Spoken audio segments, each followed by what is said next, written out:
Vous écoutez Radio Equinox, la chaîne du peuple.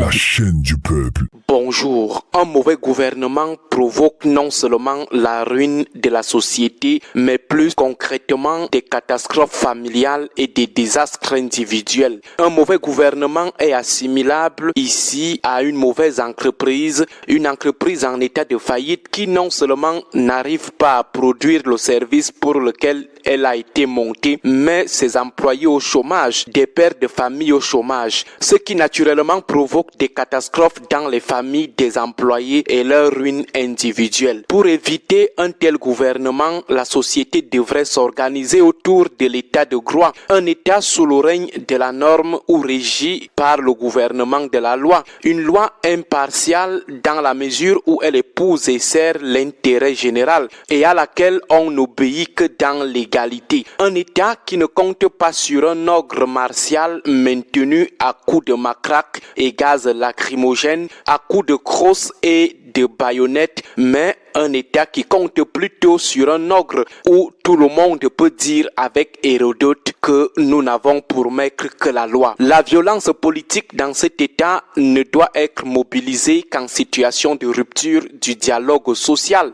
Elle doit être le dernier recours, l'ultima ratio d'une dialectique qui se veut d'abord négociation et conciliation. C'est dans ce sens que la démocratie apparaît comme un complément important de l'état de droit, car la loi sur laquelle se fonde l'état de droit ne s'exprime réellement que si elle est l'expression de la volonté générale et est observée de la même manière par tous les acteurs, grands comme petits, riches comme pauvres. Le droit encadre la démocratie légitime le droit. Malheureusement, dans nos univers unanimitaires, nos régimes unanimitaires, la démocratie est une véritable prostituée des temps modernes. La démocratie, cette prostituée dévoyée, cette prostituée malmenée, violée sans remords. On emprisonne, on bannit, on tue au nom de la démocratie. Or, la démocratie, de par son essence, n'a rien à voir avec les orientations que les unanimitaires veulent lui assigner, comme on tente de le faire avec l'un de ses principes fondamentaux, à savoir le pluralisme, en faisant croire qu'il apporte la division. Or, jusqu'ici, aucun parti unique, même de fait, n'a nulle part fait avancer la cause de l'unité nationale. Il n'a été qu'un artifice pour dissimuler la mixité ethnique, politique ou religieuse. Mais l'élément le plus fondamental pour un État qui veut éviter le mauvais gouvernement, c'est l'éclosion de la pensée.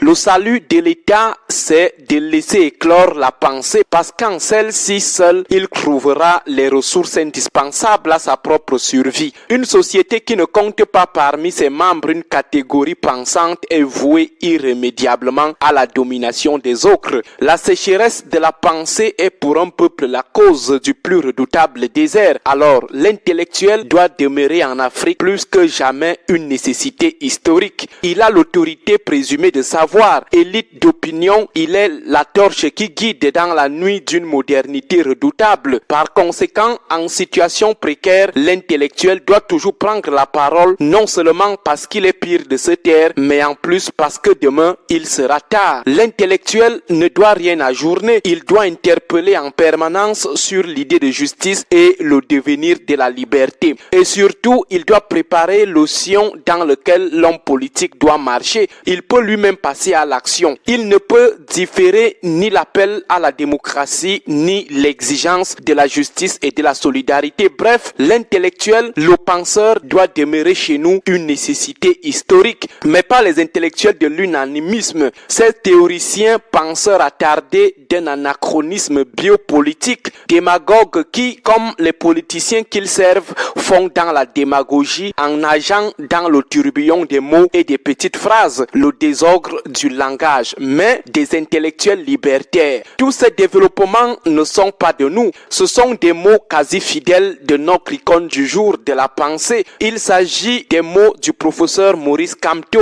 Le professeur Maurice Kamto président du mouvement pour la renaissance du Cameroun, est détenteur d'un DEA en droit public fondamental et un autre en droit international à la faculté de droit de l'université de Nice. Il est également diplômé de l'Institut international d'administration publique de Paris. Il est docteur en droit et agrégé des facultés françaises de droit. Enseignant des universités camerounaises, le professeur Maurice Kamto a été doyen de la faculté des sciences juridiques et politiques de l'université de Yaoundé 2. Avocat international, avocat du Cameroun devant la Cour internationale de justice dans l'affaire Bakassi, le professeur Maurice Kamto revendique un nombre très important de productions scientifiques, parmi lesquelles gouvernance mondiale et droit international de la gouvernance, la charte africaine des droits de l'homme et des peuples, l'Afrique dans un monde en mutation, dynamique interne, marginalisation internationale, la volonté de l'État en droit international, droit de l'environnement en Afrique, pouvoir et droit en Afrique noire et l'urgence de la pensée qui nous a été offerte par le docteur Sirisso pour mieux préparer cet hommage aux contributions intellectuelles de notre icône du jour. Le professeur Maurice Kamto, ancien prisonnier politique, principal opposant à l'ordre dominant camerounais, est né le 15 février 1954 à Bafoussam. Il est encore parmi nous. Nous saluons les idées de l'homme. Bon début de week-end à tous. Radio Equinox 93 FM, la chaîne du peuple. 93 FM, la chaîne du peuple. La chaîne du peuple. Voilà, vous venez d'écouter le docteur Aristide Mono qui vous repeint la peinture du professeur Maurice Kamto, comme pour montrer que c'est un monsieur qui a passé toute sa vie à travailler pour la justice sociale. Je vous prie d'ailleurs de suivre la suite où il a eu une intercation avec le professeur Mono Njana sur les valeurs républicaines. Suivez et retrouvons-nous prochainement pour un autre numéro.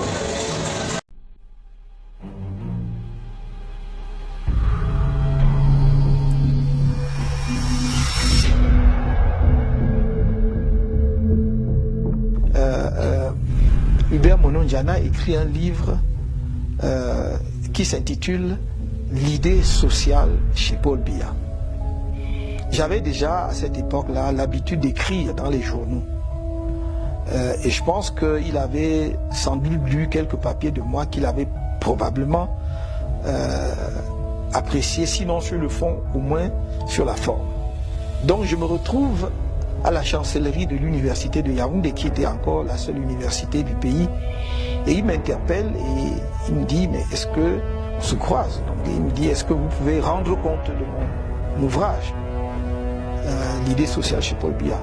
J'ai dit volontiers. Peut-être croyait-il que j'étais journaliste d'ailleurs.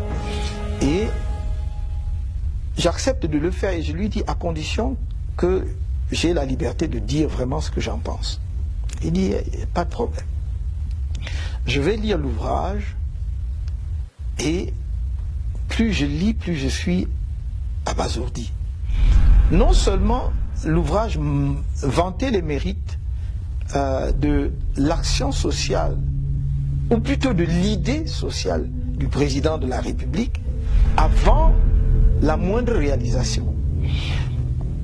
Mais l'ouvrage avait un passage qui m'a fait froid dans le dos, où il disait, je cite de mémoire, « Préserver les appareils répressifs de l'ancien régime pour les retourner contre tous ceux que l'on soupçonne d'être contre le renouveau. » Et là, lisant cela, d'un enseignant d'université, philosophe, de surcroît, j'étais catastrophé parce que je suis d'une génération qui, alors que nous étions étudiants, suivions les crimes de Pol Pot au Cambodge. Les Khmers rouges ont tué plus de 3 millions de Cambodgiens parce qu'on les soupçonnait d'être contre le communisme. On les soupçonnait d'activités anticommunistes. Et voir que, après l'avènement du nouveau président de la République, seulement 2 ou 3 ans après, un universitaire camerounais défend une telle idée me paraissait quelque chose non seulement d'inimaginable mais d'insupportable. Donc je fais mon compte rendu qui est publié en plusieurs temps dans le journal Le Messager. dès cette époque, nous étions de ceux qui pensaient qu'il fallait pousser, tirer vers l'avant le train de la démocratie. Et quand je lis dans l'ouvrage d'un enseignant d'université qu'il faut préserver justement les appareils répressifs pour les retourner contre ce que l'on soupçonne d'être contre le renouveau, je dis c'est là on est en train d'emprunter la mauvaise pente. Et donc quand mon commentaire de son ouvrage, pareil, il n'est pas du tout content. Je ne sais pas comment ça se passe. Sans doute travaillait-il avec les services de renseignement camerounais qu'on appelait la DIRDOC à l'époque, qui est aujourd'hui la DGRE. Je suis dans la résidence, la maison que je partageais avec certains de mes copains. À l'époque, nous étions encore célibataires, donc on avait un immeuble à la SIC qu'un de mes amis qui était assureur aussi louait et qu'on partageait. Il y avait plusieurs chambres. Je suis donc dans cette maison un vendredi soir quand un agent de l'IRIC, puisque j'enseignais à l'Institut des Relations Internationales du Cameroun, arrive accompagné de 2 personnes. Et ces personnes s'introduisent, enfin on les introduit dans la maison et ces personnes se présentent de façon très courtoise, très polie. Ils me disent, le grand patron veut vous voir. Ah. Moi je dis, le chancelier, parce que pour moi le grand patron, pour moi, ne pouvait être que le chancelier parce que mon patron, c'était le directeur de l'IRIC et au-dessus de lui, il y avait le chancelier, donc je ne pouvais pas voir plus loin. Il me dit non, le président de la République. Je tombe des nues, comme vous pouvez imaginer. Moi, le président de la République veut me voir, il me connaît. Enfin, tiens, ah oui, monsieur, il vous connaît, le président veut vous voir. J'étais en bras de chemise et je me suis dit, par politesse, on ne se présente pas au président de la République en bras de chemise. Je leur dis, donnez-moi 1 minute, je vais mettre quand même une chemise, une cravate et une veste. Donc je vais m'habiller à peu près correctement. Ils me prennent et je me rends compte que au lieu de se diriger vers le palais, on se dirige vers le lac. Et je leur dis, mais enfin, où est-ce qu'on va exactement? Et là, la politesse, la courtoisie dont ils faisaient preuve jusque-là disparaît. Et ils deviennent menaçants, presque insultants. Ah oui, monsieur, pour qui vous prenez-vous? Voilà, hein, vous écrivez des choses et vous insultez le président de la République et tout. Donc, ils m'amènent à ce qui est aujourd'hui la DGRE. Parce que je crois que ça devait être à l'époque le DIRDOC, comme on l'appelait. Donc, enfin, je vous passe les détails parce que c'était long quand même. On m'a interrogé très longuement. Et à la fin, on me dit, attendez, donc on me fait attendre à côté. Et quelqu'un me reprend dans la voiture et on m'amène donc à la BMM. Quand j'arrive, le commissaire m'accueille et m'interroge. Il dit, comme ça, vous passez votre temps à écrire, hein, à écrire et à tenir des propos injurieux à l'endroit du chef de l'État. J'ai dit, mais où est-ce que j'ai tenu des propos à l'endroit injurieux à la place du chef, à l'endroit du chef de l'État? Simplement parce que j'ai dit que non, on ne peut pas exalter la politique sociale du président de la République puisqu'il ne l'a pas encore mise en œuvre. Attendons qu'il ait mis en œuvre, on va faire le bilan et on va exalter. Mais pour l'instant, je ne vois pas. Il a développé peut-être des idées qui deviendront des réalisations. Pour l'instant, il n'a pas encore mis en œuvre et on a trouvé que j'avais injurié le chef de l'État. Enfin, il y avait d'autres choses.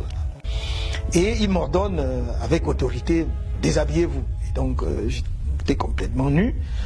J'avais gardé quand même mon sous-vêtement, enfin je vais dire mon slip pour parler très simplement que tout le monde puisse comprendre ce que je veux dire.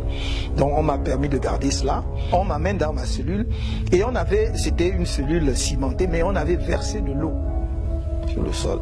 Et on m'a demandé de me coucher là, c'était ma cellule. Donc je vais passer vendredi, samedi, dimanche là-bas. En fait, ce qui me fait sortir finalement, c'est que enseignant à l'IRIC, j'ai dirigé beaucoup d'étudiants, parmi lesquels des étudiants étrangers. Et parmi mes étudiants, il y avait des étudiants béninois, entre autres. Et le lundi suivant mon qui suivait mon arrestation, c'est-à-dire j'étais arrêté un vendredi, alors que le lundi, on devait commencer dans la session de soutenance des mémoires. Et on arrive le lundi. Un de mes collègues, qu'on vient de nommer d'ailleurs membre du Conseil constitutionnel, est président du jury. je devrais le nommer parce que je ne crois pas que ce soit un secret d'État. Le professeur Bipoun est président du jury. Et il pose la question, mais où est le professeur Kamto? Parce que c'est lui le directeur, on ne peut pas organiser une soutenance de mémoire sans le directeur, celui qui a encadré les étudiants. Et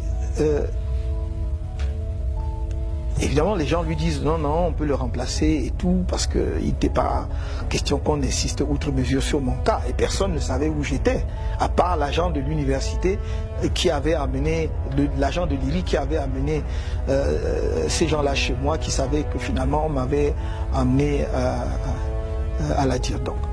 Et évidemment, en bon universitaire, qui respecte la déontologie universitaire, ainsi que les franchises universitaires, le professeur Bipoun leur dit de toute façon, on ne peut pas organiser une soutenance sans la présence des directeurs. Par conséquent, ça ne se fera pas, je ne le ferai pas. Et donc, et je dois lui rendre justice et hommage de cela. Et donc, les soutenances n'ont pas eu lieu. À partir de là, les étudiants béninois qui devaient soutenir, parce qu'après ils devaient rentrer chez eux, vont se plaindre à leur ambassade en mission diplomatique. Donc l'affaire commence donc à faire grand bruit, à gagner les missions diplomatiques et remonte. Donc c'est comme cela que l'on, pour ne pas que ça prenne d'autres proportions, que l'on ordonne ma libération. Donc je suis libéré et je peux donc à partir de, je crois, mardi ou mercredi, prendre part aux soutenances de mémoire à l'IRIC pour libérer les étudiants.